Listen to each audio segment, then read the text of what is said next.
ভাই বোন যখন একসাথে কথা বলে তখন আল্লাহ তাআলা বলেন এই সময়টাকে থামিয়ে দাও। আমি খুব অবাক হয়েছিলাম এই হাদিসটা শুনে। আচ্ছা, ভাই বোন কথা বললে ফেরেশতাদেরকে আল্লাহ কেন সময় থামিয়ে দেওয়ার কথা বলল?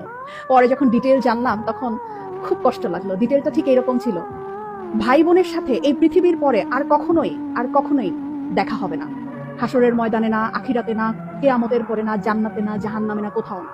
বাবা মার সাথে দেখা হওয়ার সম্ভাবনা আছে, স্বামী স্ত্রীর সাথেও দেখা হওয়ার সম্ভাবনা আছে, ছেলে মেয়ের সাথেও দেখা হওয়ার সম্ভাবনা আছে, কিন্তু ভাই বোনের সাথে সম্পর্ক শুধুমাত্র এই পৃথিবী পর্যন্তই।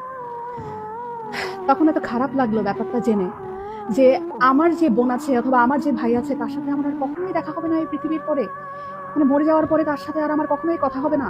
এত ক্ষণস্থায়ী একটা সম্পর্ক আমাদের। যারা সম্পত্তি নিয়ে ঝামেলা করে ভাই বোনের সাথে কথা বলে না, যারা অনেক ঝগড়া বিবাদের কারণে ভাই বোনদের সাথে কথা বলা বন্ধ করে দেয়, তারা না করেন না এই ব্যাপারটা। সময়টা না খুব কম আমাদের, খুব কম। এত কম সময় নিয়ে আমরা পৃথিবীতে এসেছি এবং এই কম সময়ের মধ্যে আমরা আবার কলুষতা, আমরা আবার ঝগড়া বিবাদ এইরকম করে আমাদের এত কাছের এত আপন একটা মানুষ, একই পেটের মায়ের পেটের বোন, মায়ের পেটের ভাইয়ের সাথে কথা বলা বন্ধ করে দিলাম। এই মানুষগুলোর সাথে তো আমাদের আর পৃথিবীর পরে দেখাও হবে না, কথা হবে না। কি দরকার মনে এত কষ্ট রেখে? ভুলে যাই না সব, ভুলে যাই। অল্প একটু সময়ের ব্যবধান, তারপরে সব নাই, শেষ।